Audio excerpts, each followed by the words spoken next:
رحمة محمد وعلى آله الطيبين الطاهرين اللهم صل على محمد وآل محمد والبراءة من أعدائهم أجمعين من الأولين والآخرين. اللهم انطقني بالهدى وألهمني التقوى ووفقني للتي هي أزكى. اللهم أخرجنا من ظلمات الوهم وأكرمنا بنور الفهم وافتح علينا أبواب رحمتك وانشر علينا خزائن علومك برحمتك يا أرحم الراحمين. وصلى الله على سيدنا محمد وعلى آله الطيبين الطاهرين. اللهم صل على محمد وآل محمد. أما بعد، فقد قال الله الحكيم في كتابه الكريم: أعوذ بالله من الشيطان الرجيم. وما كان المؤمنون لينفروا كافة فلولا نفر من كل فرقة منهم طائفة ليتفقهوا في الدين ولينذروا قومهم إذا رجعوا إليهم لعلهم يحذرون. And it is not for the believers to go forth all at once, for there should separate from every division of them a group to obtain understanding in religion and warn their people when they return to them that they might be cautious. In light of this holy verse, we will tackle a very important subject, and that is the subject of taqleed, the necessity of emulation. Why is emulation, resorting to a jurist, a faqih, necessary in Islam? For we find there are many people who raise this question between time and time. Why can't I rely on my own understanding in matters of religion? Why is it that I have to resort to another human being who's also fallible and ask them and emulate them with respect to these religious rulings? Allow me to first highlight a couple of points that are pivotal to this discussion. I will inshallah summarize this topic and digest it in 4 major points. And I want your undivided attention inshallah to this after a loud salawat. Just to have some framework in our mind of what the discussion will be like, we'll have 4 major points that are very pivotal and essential in this discussion. Number 1, to understand the difference between tashri' and tafaqquh. And I'll explain what that means. Number 2, to understand the different types of Islamic knowledge. And number 3, to understand the definition of emulation and its scope. And number 4, to understand whether there are other alternatives to taqleed or not. I'll begin inshallah explaining the first point. The difference between tashri' and tafaqquh. It's important to understand that tashri' is exclusive to Allah subhanahu wa ta'ala and His Messenger, and by extension the Ahlul-Beyt alayhim salam. Tashri' means legislation. Who has the power to legislate? Who has the power to make laws? That is exclusive, of course, to Allah subhanahu wa ta'ala, His Messenger. And when I say by extension the Ahlul-Beyt, because there is a difference of opinion even among Shia scholars, Shia ulama, with respect to the authority that the Ahlul-Bayt have. Are they considered to be an extension to the Holy Prophet in terms of the authority of legislation, or are they entrusted with the knowledge that the Prophet or the rulings that the Prophet had already legislated, and they are just to execute these rulings and teach them to the Muslims? Irrespective of whether they have that authority or not, but the legislation that is taken from them is indeed binding upon all Muslims.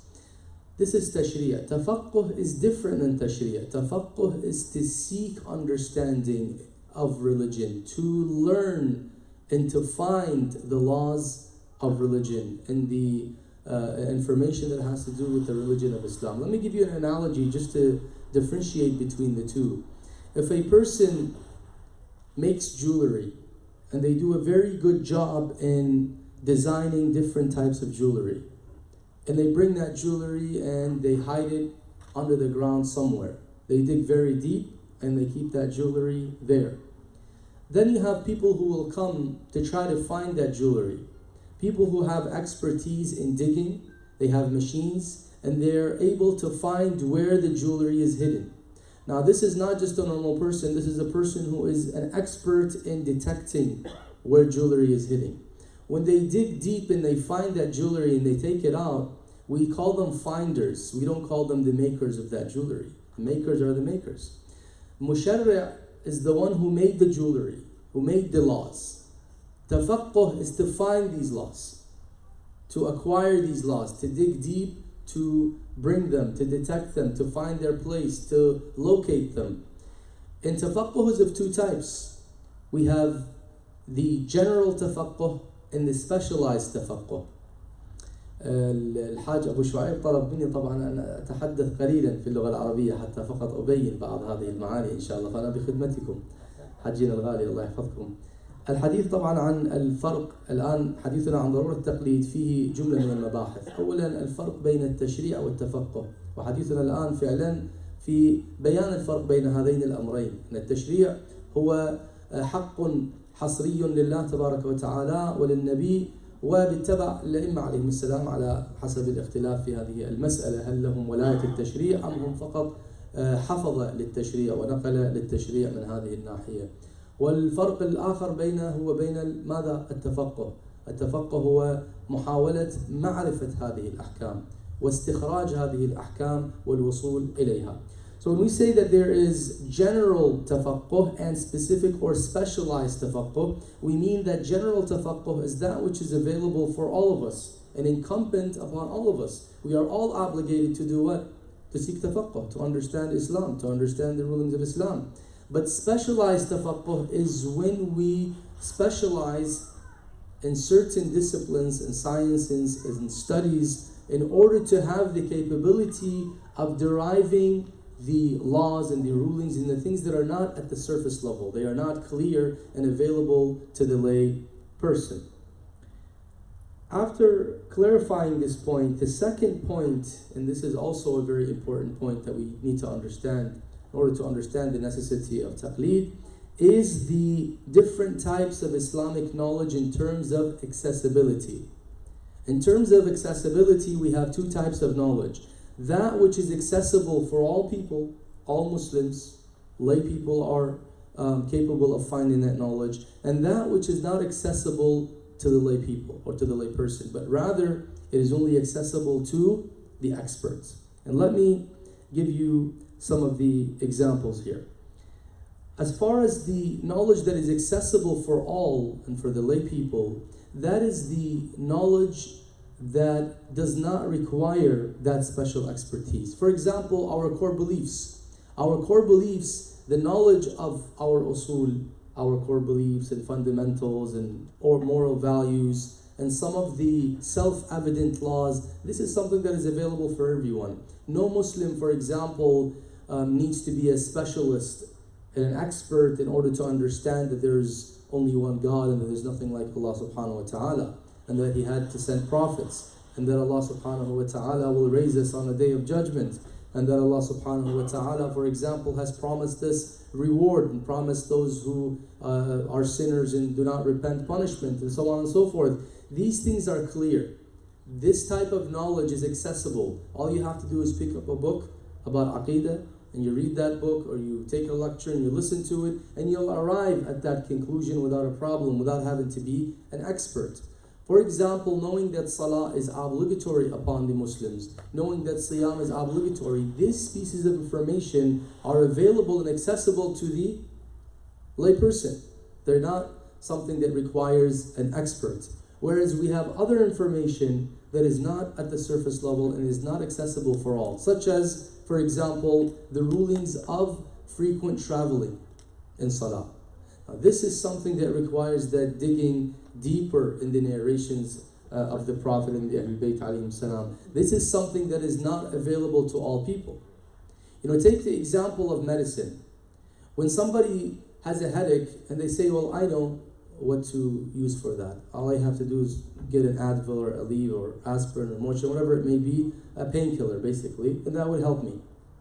But if there is, God forbid, a heart problem that is serious, they're not going to do the same thing and say, well, I have knowledge of that as well. This is where that's not available to them, and not even available to any physician, but rather maybe the cardiologist at that point.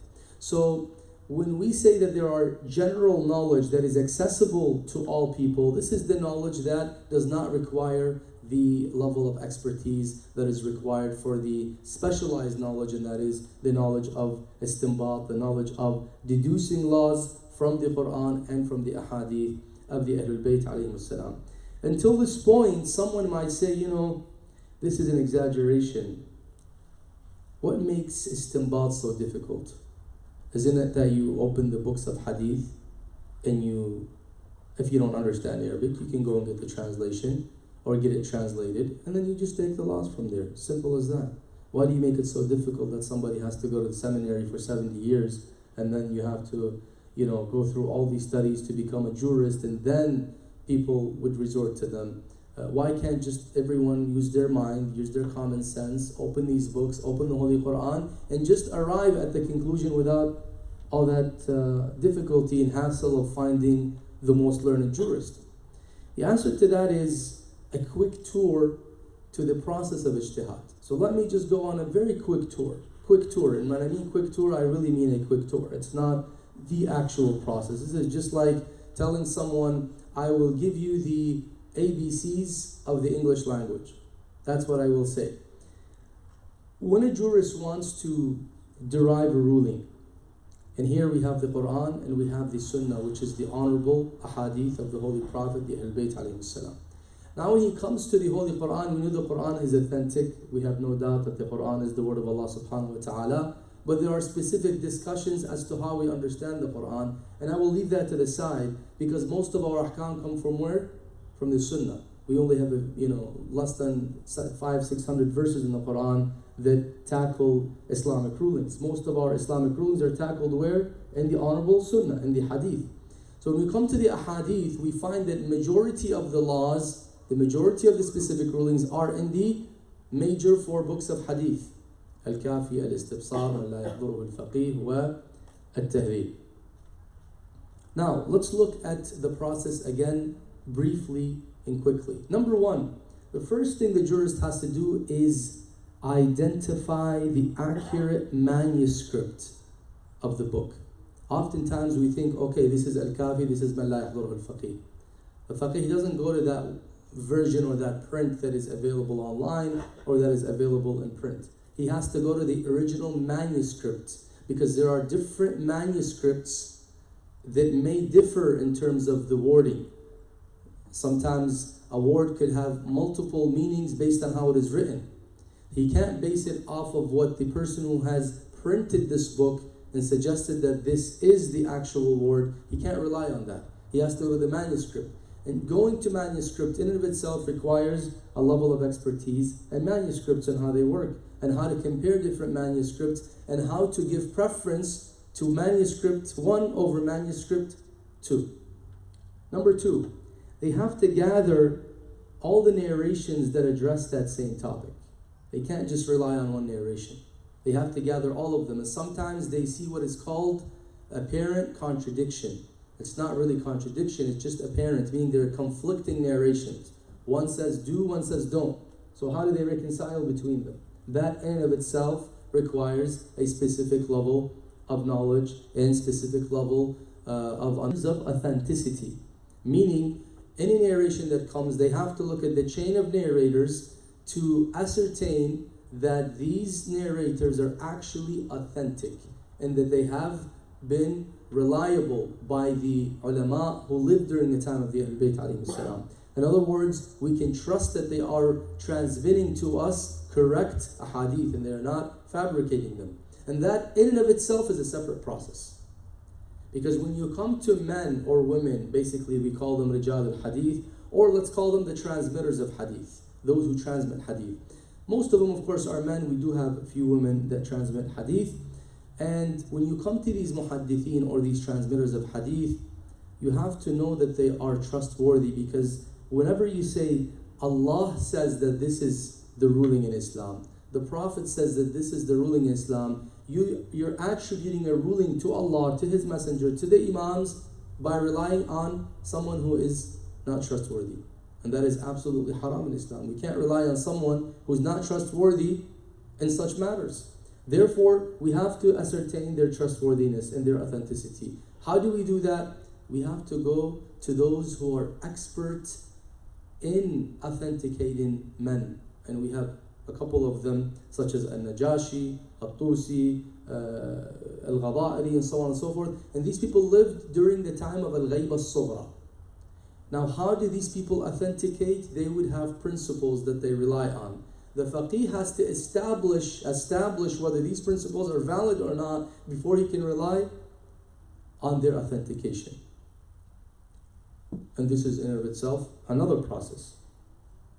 So it's not that he opens the book, he finds the hadith, he takes it. No. If it was that simple, then you probably would sit in the seminary 5 years and you're a mujtahid. But it's not that simple. Now we're still talking about just authenticating, just dealing with the technicality of the hadith.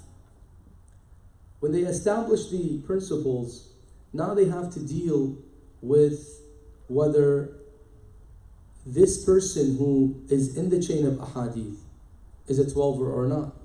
And if they're not a 12er, can they rely on their hadith or not? And is there a difference between a 12er and between a person who is not a 12er but a Shia from the other Shia sects, such as the Ismailis or Waqifa and so on and so forth? All these things have specific rulings and principles that govern them. What else? Then you have the similarities of names, and that's another issue. We have about 13 Muhammad ibn Ismail, about 13 narrators by the name of Muhammad ibn Ismail. It would have been good if all of them are authentic, then it's easy. No, some of them are trustworthy and some of them are not trustworthy. So how do we know which Muhammad ibn Ismail? This is again another science, another skill that they have to have, is to be able to distinguish between this Muhammad ibn Ismail by studying who they used to report from, to distinguish between this Muhammad ibn Ismail and that Muhammad ibn Ismail. And many, many other examples. You see all these boring technicalities? These are just some basic ABCs in the process that the jurist, the faqih has to go through before they can establish that this narration is authentic. Now, after they have established authenticity, now they're going to have to come to read the text. And this is where Arabic language comes into play. They can't rely on their current understanding of Arabic language, because Arabic language, like any other language, goes through evolution. Certain words evolve. One word today may have a negative connotation or a different meaning, where that same word in the time of the Ma'sumin was absolutely positive and had a different meaning. So they can't rely on their understanding today of the common terminology. They have to go and read texts during that time to understand what that word meant during that time. Now, each of these studies has preliminary studies. When you talk Arabic, then you need grammar, you need balagha, eloquence, you need sarf, you need nahu, you need all these disciplines. When you talk, for example, transmitters, you need ilm al-hadith, ilm al-rijal, and many other ulum that come into the process. All these things put together make it a very complex process. And therefore, it's not as simple as opening the book and finding the narration. This is why when we say that the process of ijtihad is a complex process, and therefore the information derived from the books based on this process is not accessible to the non-specialist, this is what we mean. Not that there are certain people that have the keys to knowledge and others don't. It's just that this requires an extra level of expertise that is not available to anyone. Now, someone might say, well, common sense, I'll just use common sense. Most of these rulings are ta'abbudi. Common sense doesn't play into them. Common sense could be done in general issues. Common sense can be used in things that are related to how we do things in life. Maybe certain aspects that have to do with morality, certain aspects that you can see that this is indeed good or evil, because not everything the mind can identify whether it's good or evil. There are certain things that we can identify as good, and there are certain things that we can identify as evil. Of course, oppressing someone hurting someone is considered evil. You don't have to go and dig deep into the ahadith to find that out. Of course, when somebody treats someone unfairly, that is unlawful. That doesn't require ijtihad. But when it comes to what defines or what is considered to be injustice and what is considered justice. For example, when you say that I have a daughter and a son, and the father had passed away, how much do we give them from inheritance? Let's assume we have no Quran that says and we have ahadith and they are conflicting, we have all kinds of information. If we use common sense, what is the first thing that would come to your mind? Split, half-half. But when you come to the reality, what do you find? It's not split half-half, which means that common sense in these detailed matters is not the criteria. This is where we need that special instruction from Allah subhanahu wa ta'ala. We all heard the story of Abu Hanifa in his discussion with our Imam As-Sadiq alayhi salam about the rulings and qiyas. Abu Hanifa was known to do qiyas. Basically, he would do comparison. He would compare one ruling to another subject that doesn't have a ruling or does not have a hadith, and he would say, you know what, there's a similarity between the two subjects, so I'll apply the ruling of the first to the second. It's like you go to the doctor, and the doctor says, for example, you can't no longer eat oranges, just hypothetically. So somebody goes home and says to his family, any fruit that has an orange color you can't bring to the house. You say, why? So because his doctor says oranges. Yeah, but he says oranges, I'm assuming that anything that is orange in color. He said, but that's not the reason he said oranges. Perhaps there's another reason why he said you can't eat the oranges. But if he says to you, for example, do not eat lemon because it's sour, it's not good for you. At that point, you know that anything sour, you need to stay away from. We call this mansus al-illa. There is illa in it that is mentioned. So Abu Hanifa did not have mansus al-illa. He would basically go and assume. And when he came to Imam Sadiq had reprimanded him for this. And he told him, look, had deen and sharia been something that can be measured, engaged through this comparison of yours, then a woman who is on her cycle should have made up her salah and not her siyam. But we find the other way around, that she has to make up her siyam and not make up her salah. Why? He says, based on qiyas, which is more important? Salah is more important. So therefore, if we go with qiyas, that should be the ruling, not the other way around. And if we go with qiyas, which is a bigger crime, murder or adultery? Murder. He said, but in murder you only need 2 witnesses. In adultery, how many do you need?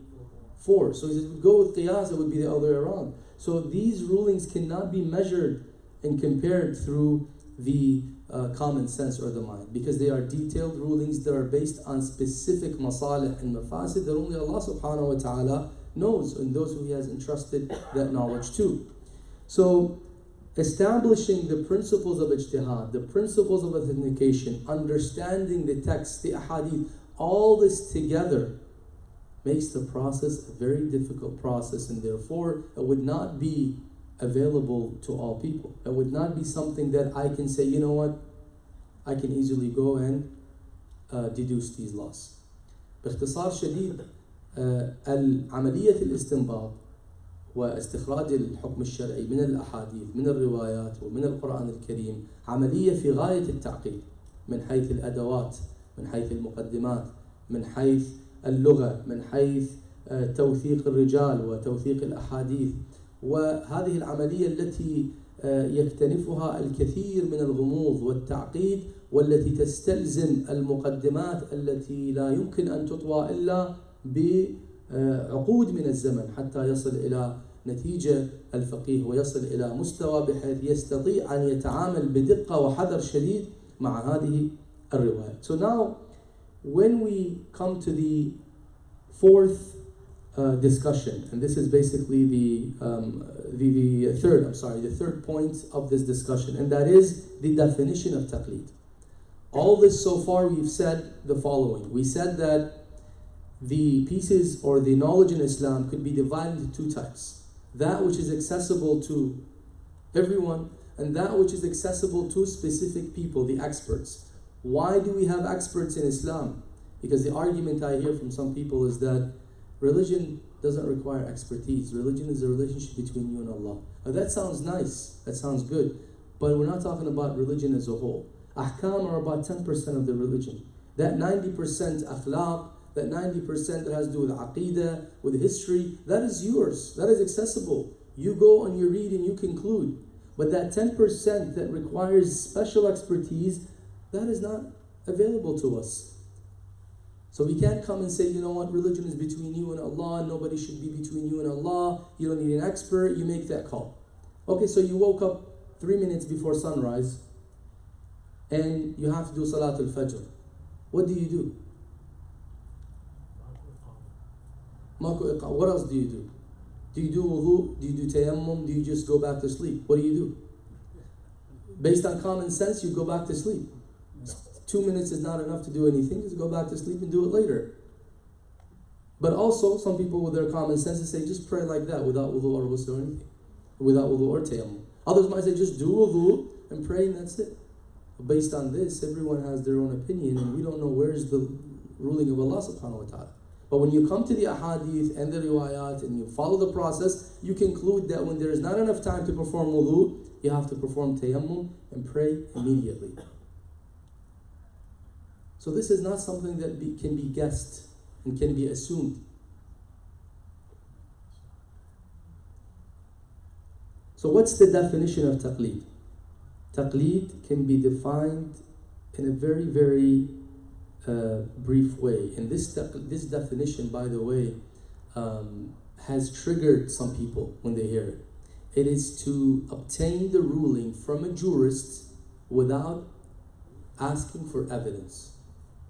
To obtain the ruling from the jurist without asking for evidence. And that's, the last part is what triggers people. Why can't I ask for evidence? Why can't Ayatollah X, when he says the ruling, when I ask him, he doesn't tell me the evidence and the way he arrived at the ruling? If you're ready to learn the way, he's going to give you a 30-page research and discussion of how he arrived at that ruling. But it would be meaningless to you. Because it's like you go to the professor at one of the universities who's doing a research on something that has to do with the environment at a very high level, at a PhD level, terminology and principles, and the person you're giving it to is in 3rd grade, and you say to them, here you go. Here's the evidence on why I think we should do this for the environment. They're going to be like, why are you giving me this? I don't know what you're talking about. This is too much. It's beyond what I can understand. The same thing here applies. When I say to him, why is it that you can't rely on the astronomical calculations and establishing the beginning of the month? Why can't you go with science? It's very nice to say that. It's very simple and easy. Just go with science. Why are you so behind? He says, look, I was born before you and I know science and I've studied science and I know this. It's not that I have a problem with science, but we have principles that if I were to explain them to you in detail, you would need to take classes just to understand this. Otherwise, it would be meaningless to you. There is a very deep discussion as to why he believes that this is the correct way of doing things or not the correct way of doing things. Now, when you come, why do you ask for evidence, by the way? What's the point of evidence? Why do I ask for evidence? The point is to evaluate the evidence, to see if it's right or wrong. If I tell you, what's the proof that this is the way we do this is lawful or this is unlawful? I ask you for proof because I want to know if that proof is reliable and authentic. But how can I evaluate it when I myself don't have that expertise? So what's the point of asking for proof? I'll give you an example. I go to the jewelry store. I have no skill in identifying gold that is real and that is fake. You can give me fake gold and I think it's gold. I don't know. It's not my expertise. So I go and I say to the person, give me some gold, and they give me that gold. And I say to them, you know what? Can you give me proof that this gold is actually real and not fake? So he starts to give me this chemistry and other things, and he starts talking here and there, and I mentions things that have to do with the field of the jeweler, terminology that the jewelers understand as to how to tell the difference between the authentic and non-authentic. And I have no background in this. I'll be perplexed. I don't know how to evaluate that evidence. Like, I don't know. So therefore, when I don't know how to evaluate this deep evidence because it's beyond my level of expertise, there's no meaning of saying, give me the explanation as to why. Some rulings are very basic. And again, basic rulings and self-evident rulings don't require proof. He doesn't have to tell you, for example, why Salatul Fajr is 2 units. That's a very clear ruling in Islam, that Salatul Fajr is what? 2 units, 2 rak'ahs, and that's it. The last question in this discussion, or the last point, is what are the alternatives? Somebody has very high sensitivity from taqleed. They just don't like taqleed. They find it belittling to them. Some people say, taqleed belittles me. Why am I following someone else? I want to follow my own judgment. Well, here's the other alternatives if you don't like to do taqleed. Other alternative is to act upon precaution, ihtiyat, which is basically, in other words, to make your life a little bit more difficult. Meaning that whenever there's a possibility that an act is unlawful, some ulama would say it's lawful, others say it's unlawful, you would have to abandon that act. You can't do that act out of precaution. Whenever you're traveling, for example, and there's a difference whether, in this case, you are considered frequent traveler or not, based on the frequent traveler suggestion or the opinion or ruling, you have to pray full and fast. And based on the other view, you have to break your fast and pray qasr. What do you do in this case? You would have to combine. You do tamam and qasr, and you would have to maintain the fast and make it up later. So ihtiyat can be difficult for a lot of people, and it requires a level of knowledge as well. The other option is what? Ijtihad. But until you become a mujtahid, what do you do until then? It's going to take a long time before you become a specialist. Then we are left with only 2 other possible alternatives, but are not Islamically acceptable. Number 1 is to guess. Can you face Allah subhanahu wa ta'ala on the Day of Judgment and say, look, I acted based on guessing. I didn't want to do taqleed. I wasn't a mujtahid. I don't want to act on precaution, but I was just guessing. Every time something comes my way, I think about it. Yeah, this should be lawful. Yeah, this should be unlawful. It's just based on guesses, based on comparison. Of course, that is unacceptable in Islam. And the 4th alternative, or the last alternative, is to just neglect the issue that you are encountering. So I have something, and I don't know whether it's lawful or not. I'm just going to ignore it and just do it. I don't care if it's lawful or not lawful. And that, of course, is also not acceptable in Islam. So therefore, we fall back on taqleed. We have no other option if we are not a mujtahid and can't act according to precaution other than to emulate a qualified jurist. And this summarizes the necessity of taqleed. And if somebody says to you, what is the proof from the Quran, from the ahadith that taqleed is wajib? Sayyid al-Khoi says, look, we don't need to refer to the Quran or to the ahadith to tell you that taqleed is wajib. It is logically a must. If you only have 3 ways, and you can't go this way, and you can't go this way, then you just have to go this way. You're stuck in a room, and there is fire, and it's burning. And there are 3 doors. You go to door number 1, you open it, it's locked. You go to door number 2, you open it, you can't open it, it's locked. It's going to need an hour before you open it, but the room is burning. And there's that 3rd window that is open, halfway. You don't like to get out of the window, it's not cool, it's not comfortable. But tell me, what are you going to get out of the house through? The window. Is there a dalil in the Quran that says when it's burning, you get out of the window in that case? That is basically, we call hasr aqli. Basically, it is common sense. This is the only way out. I know there is sharia that I have to abide by. But in order to understand the rulings of this sharia, I have to either be a mujtahid, but the door is closed. Because again, I don't have the capacity and the time to go for 20, 30 years of learning. Until then, what do I do? The other door is ihtiyat, and ihtiyat is difficult for me, and it requires a lot of knowledge and a lot of reading of the different fatawa and finding which is the ihtiyat. And number 3 is taqleed, which is to resort to the most qualified jurist. So if I don't want to do the first or the second, I automatically am bound to resort to the third. And this is the proof that taqleed is what? A must. This is the logical proof that it's a must. Now you say, well, I still want a hadith. Taqleed is not a wajib in and of itself. Pay attention to this a little bit. Taqleed is not a wajib in and of itself. Salah is wajib in and of itself. What's the difference between the two? Well, salah is wajib in and of itself. Salah, everyone has to do it. You just have to do it. You do it for the sake of salah. Taqleed, you don't do it for the sake of taqleed. You do it because you have no other option.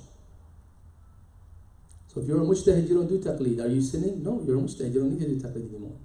If you're doing ihtiyat, you're not doing taqleed. You're doing precaution. So taqleed is something that is the only option for some people to carry out their religious duties. I have no other options, therefore I go to taqleed. But if the ma'soom is accessible to you, hypothetically you are the chosen, and the imam reaches out to you and says, whenever you need something, you just come to me and I'll give you the answer. What's the point of taqleed at that point? It would be meaningless, right? In fact, it would be haram at that point because you have access to the ma'soom. Meaning that taqleed in and of itself is not one of the furu' or the obligations. So that you tell me, where's the proof from the Quran that we need to do taqleed or from the ahadith? Because again, it's a means. It's not something desired in and of itself. It's a means. Is Hajj wajib for those who are mustatiya? Yes. Now if Hajj is wajib and you are mustatiya, where do you live now? In LA. Can you do teleporting to go to Hajj? Just you step on the ground and you're Hajj? I wish it would be easy and simple. But what do you do? Usually what do? You have to book a flight and then you have to fly there and get a visa. Where does it say in the Quran, book a flight, or in the hadith and get a visa and travel and move? These are all prerequisites that logically are wajib as a means of getting to Hajj. Taqleed is a logical prerequisite as a means of finding your ruling for the religious duty that you need to observe. That is as simple as that. It's nothing more than that. Some people take taqleed and consider it to be like salah, like Sawm. Oh, this is bid'ah, how dare you make it wajib to do taqleed. I thought taqleed is only to the ma'soom. This person is not a ma'soom. You do taqleed in all aspects of life. When I go to the mechanic and they tell me this is what you need to fix, I don't argue with them, but what? Prove to me that the alternator is not working. Prove that to me scientifically. What do you know about alternators? I don't know anything, but prove it to me. Well, how am I going to prove it to you? Are you a mechanic yourself? No. So just rely on my judgment and change the alternator. Same thing with the doctor. Same thing with the engineer. Same thing with the lawyer. Lawyer says, look, this thing is just, legally it's problematic. If he's going to have to explain it to you in detail and it's a very, very complex issue, you may still be perplexed. So therefore we do act on taqleed and the rest of the matters in our life. Why is it that when it comes to religious matters, the question comes and everyone has to be the expert and they have to rely on their personal judgment? Walhamdulillahi Rabbil Alameen wa sallallahu ala Sayyidina Muhammad wa ala alihi at-tayyibin at-tahirin.